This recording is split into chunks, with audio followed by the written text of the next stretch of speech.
தமிழகத்தில் ராஜ்யசபா தேர்தல் மார்ச் 16ஆம் தேதி நடைபெற உள்ளது. இந்த நிலையில் திமுக மற்றும் அதிமுக சார்பாக யாருக்கு வாய்ப்பு கிடைக்கும், கூட்டணி கட்சிகளுக்கு ராஜ்யசபா சீட்டு வழங்கப்படுமா என்பதை தற்பொழுது பார்க்கலாம்.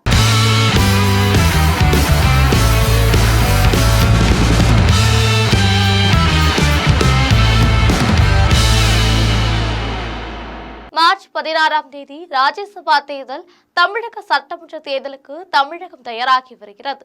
இதற்கு முன்னதாக தமிழகம் மற்றொரு தேர்தலையும் எதிர்நோக்கியுள்ளது. அந்த வகையில் மார்ச் 16ஆம் தேதி ராஜ்யசபா தேர்தலானது நடைபெறும் எனவும் தேர்தல் ஆணையம் அறிவித்துள்ளது. கடந்த 2020ஆம் ஆண்டு மார்ச் மாதம் தமிழகத்திலிருந்து திமுக சார்பாக திருச்சி சிவா, அந்தியூர் செல்வராஜ், என்ஆர் இளங்கோ மற்றும் கனிமொழி சோமு ஆகியோர் ராஜ்யசபாவிற்கு தேர்வு செய்யப்பட்டனர். இதேபோல் அதிமுக சார்பில் தம்புதுரை மற்றும் கூட்டணி கட்சியான தமாக தலைவர் ஜி.கே. வாசனும் வேட்பாளராக அறிவிக்கப்பட்டு பின்னர் போட்டியின்றி தேர்ந்தெடுக்கப்பட்டனர். பதவிக்காலம் முடிவடைந்த தமிழக எம்பிக்கள் இவர்களது பதவிக்காலம் அடுத்த மாதம் முடிவடைய உள்ள நிலையில் இதற்கான தேர்தல் தேதி அறிவிக்கப்பட்டுள்ளது. கடந்த 26ஆம் தேதி முதல் வேட்புமனு தாக்கல் தொடங்கப்பட்டுள்ளது.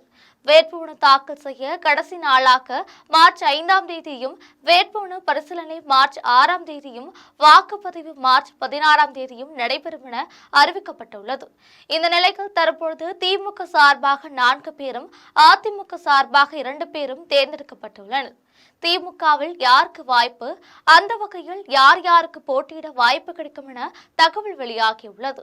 அந்த வகையில் திமுக சார்பாக திருச்சி சிவா மற்றும் என்ஆர் இளங்கோவிற்கு மீண்டும் வாய்ப்பு வழங்கப்படும் என கூறப்படுகிறது.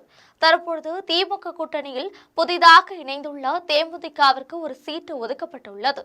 எனவே அந்த இடத்தில் தேமுதிக சார்பாக சுதீஷ் போட்டியிடுவார் என எதிர்பார்க்கப்படுகிறது.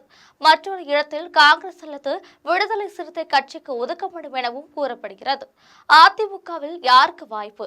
அதிமுக சார்பாக 2 பேரை தேர்ந்தெடுக்கப்படலாம். தற்பொழுது எம்பியாக இருக்கும் தம்பிதுரைக்கே மீண்டும் வாய்ப்பு வழங்கப்படும் எனவும், மற்றொரு இடத்தை பாமக தலைவர் அன்புமணிக்கு வழங்கப்படலாம் எனவும் தகவல் பரவி வருகிறது. ஆனால் இதனை அதிமுக வட்டாரம் மறுத்து வருகிறது. மற்றொரு இடத்திற்கும் அதிமுக சார்பாக மூத்த தலைவர்களின் ஒருவருக்கு வாய்ப்பு கிடைக்கும் என கூறப்படுகிறது. எனவே வேட்புமனு தாக்கல் செய்ய இன்னும் 5 நாட்கள் மட்டுமே அவகாசம் இருப்பதால் இன்றோ அல்லது நாளையோ வேட்பாளர்கள் தொடர்பான அறிவிப்பு திமுக மற்றும் அதிமுக தலைமை வெளியிடும் என தகவல் கூறப்படுகிறது.